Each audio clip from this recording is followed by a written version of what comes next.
আমার প্রিয় সকল দ্বিতীয় শ্রেণীর শিক্ষার্থী বন্ধুদের জন্য নিয়ে চলে এলাম স্বাস্থ্য ও শারীরশিক্ষা বিষয়ে প্রথম পর্যায়ক্রমিক মূল্যায়নের একটি প্রশ্নপত্র।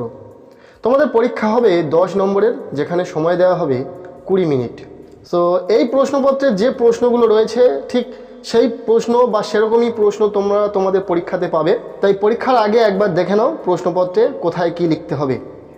একের দাগে বলা হচ্ছে শূন্যস্থান পূরণ করো। ড্যাশ অসুখ থাকলে পরেও ব্যথার ড্যাশ হয়, চিকিৎসকের ড্যাশ ছাড়া খাওয়া ড্যাশ নয়। এখানে ড্যাশগুলো আমি পূরণ করে দিয়েছি, দেখে নাও সঠিক উত্তর। পেটের অসুখ থাকলে পরেও ব্যথার কারণ হয়, চিকিৎসকের উপদেশ ছাড়া খাওয়া উচিত নয়।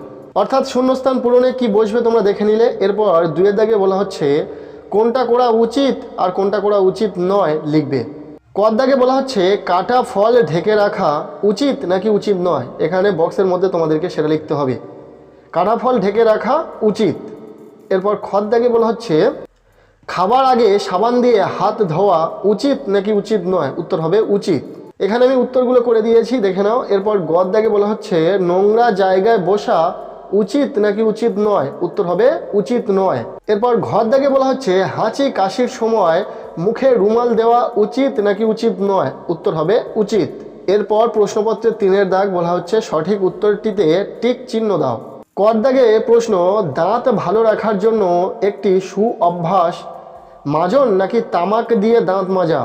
উত্তর হবে মাজন, অর্থাৎ মাজনের উপরে টিক চিহ্ন দিতে হবে। সঠিক উত্তর মাজন। এরপর খর দাগে বলা হচ্ছে খাবার নিরাপদ জল পুকুরের নাকি টিউবওয়েলের। উত্তর হবে টিউবওয়েলের। টিউবওয়েলের যে উত্তরটি সেটার উপর টিক চিহ্ন তোমাদেরকে দিতে হবে। এরপর গর দাগে বলা হচ্ছে চোর পুলিশ খেলায় খেলোয়াড়ের সংখ্যা নির্দিষ্ট নাকি অনির্দিষ্ট। এখানে উত্তর হবে অনির্দিষ্ট। এরপর ঘর দাগে বলা হচ্ছে ফল ডিম দুধ এইসব খেলে চুল খারাপ নাকি ভালো থাকে। উত্তর হবে ভালো থাকে। এরপর প্রশ্নপত্রে 4 দাগ বলা হচ্ছে একটি বাক্যে প্রশ্নগুলির উত্তরে লেখো।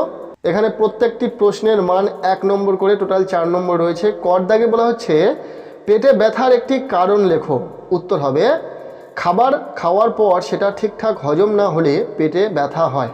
এরপর খর দাগে বলা হচ্ছে পবন মুক্তাসনের একটি উপকারিতা লেখো। উত্তর হবে হাঁটু মেরুদণ্ড ও ঘাড়ের নমনীয়তা বৃদ্ধি। এরপর গর দাগে প্রশ্ন কি দিয়ে নিয়মিত নখ কাটতে হবে। উত্তর হবে নখ কাটার মেশিন দিয়ে নিয়মিত নখ কাটতে হবে। এরপর এই প্রশ্নপত্রের শেষ প্রশ্ন ঘর দাগে টিভির পর্দা থেকে কত হাত দূরে বসে ছবি দেখতে হবে। উত্তর হবে 5 থেকে 6 হাত দূরে বসে ছবি দেখতে হবে। এই ছিল দ্বিতীয় শ্রেণীর স্বাস্থ্য ও শারীরশিক্ষা বিষয়ে একটি প্রশ্নপত্র, যেটা আমরা উত্তর সহ আলোচনা করে দিলাম। কেমন লাগলো ভিডিওটি অবশ্যই কমেন্টে জানিও। প্রত্যেককে বলবো চ্যানেলটিকে সাবস্ক্রাইব করে রাখো, ভিডিওটি শেয়ার করে দাও। দেখা হচ্ছে নেক্সট কোনো ভিডিওতে।